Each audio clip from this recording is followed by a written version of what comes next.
ஒளிப்பதிவாளர் ஆனந்தகுமார் அவர்களை மேடைக்கு வரவேற்கிறோம்.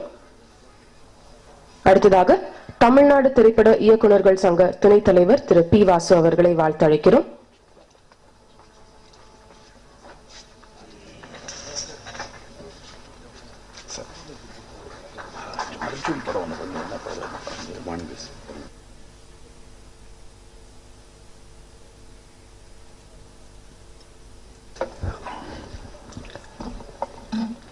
மேடையில் இருக்கும் தலைமை தாங்க வந்திருக்கும் பாரிவேந்தர் அவர்களுக்கும், மேடையில் இருக்கும் நண்பர்களுக்கும், இங்கு வந்திருக்கும் பத்திரிகை நண்பர்களுக்கும், தொலைக்காட்சி நண்பர்களுக்கும் என்னுடைய காலை வணக்கம். மனோஜ்குமார் ஒரு யதார்த்தமான டைரக்டர். பேசும்போது ஒரு வெகுளியா இருக்கும், படம் பண்ணும்போது பிரமாதமா இருக்கும்.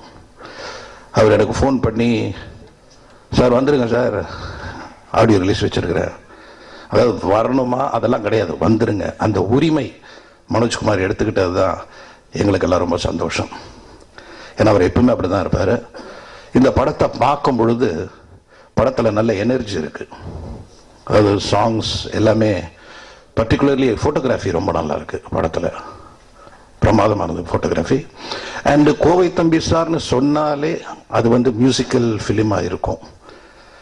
ஏன்னா நான் மதர்லேண்ட் பிக்சர்ஸில் டைரக்ட் பண்ணணும்னு ரொம்ப கனவு கண்டவன். பல தடவை அவர் ஆஃபீஸ் போய் 80s எனக்கு எப்படியாவது அந்த பேனரில் ஒரு படம் கிடைக்காதா அப்படின்னு நான் எவ்வளவோ யோசித்து கற்பனை பண்ணி கிடைக்குன்ற நம்பிக்கையோடு இருந்தவன். இப்போ அந்த பேனர் மீண்டும் வந்திருக்கு.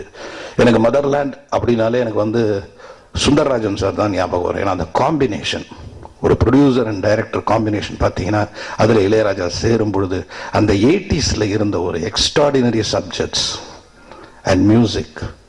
அதே மாதிரி அதில் நானும் சில படங்களில் சுந்தரராஜனோட சேர்ந்து நானும் சிலதெல்லாம் ஸ்கிரிப்ட் சைடில் நான் கலந்துருக்கேன். அதில் குறிப்பாக சொல்லணும்னா பயணங்கள் முடிவதில்லை. அதில் நாங்கள்லாம் ரொம்ப சீக்கிரமாக, அதாவது நம்ப மாட்டீங்க, கிட்டத்தட்ட ஒரு வாரத்தில் அந்த கதையை நாங்கள் எழுதியிருக்கோம்னா நம்ப முடியாது. அந்த அளவுக்கு பயணங்கள் முடிவதில்லை பண்ணோம் அந்த டைமில்.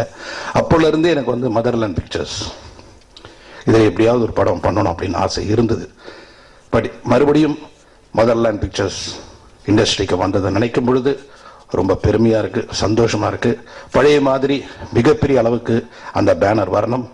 அதுக்கு முக்கியமாக ஒரு அற்புதமான ஒரு ராசியான ஒரு மிகப்பெரிய ப்ரொடக்ஷன் இங்கே வந்திருக்க, தட் இஸ் வேந்தர் ப்ரொடக்ஷன்ஸ். ஒரு கல்லூரியில் எந்த அளவுக்கு மிகப்பெரிய லெவலில் இன்னைக்கு ரீச் ஆகிருக்காங்களோ அவங்க சினிமாவுக்கு வந்திருக்காங்க. நம்ம யூஸ் பண்ணிக்கணும், நல்ல படங்கள் பண்ணணும்.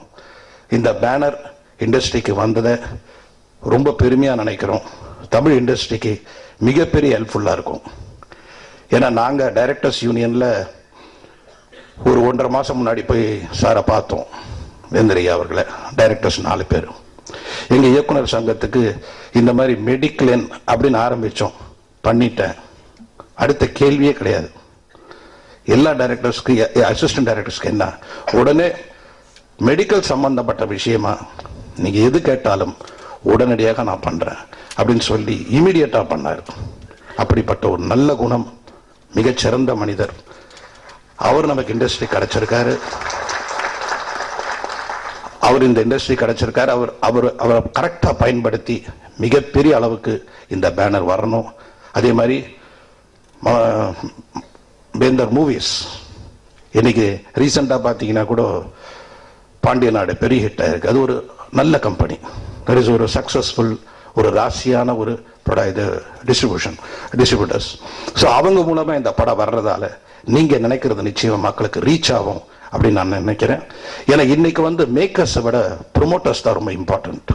ப்ரொமோட்டர்ஸ் நல்லா இருந்தால் மேக்கருக்கு தன்னால் அவனுடைய ப்ராடக்ட் ரீச் ஆகும். ஸோ அது எல்லாமே இதில் அமைஞ்சிருக்கு. இந்த படம் மிகப்பெரிய வெற்றி அடையணும்னு நான் இறைவனை வேண்டிக்கிட்டு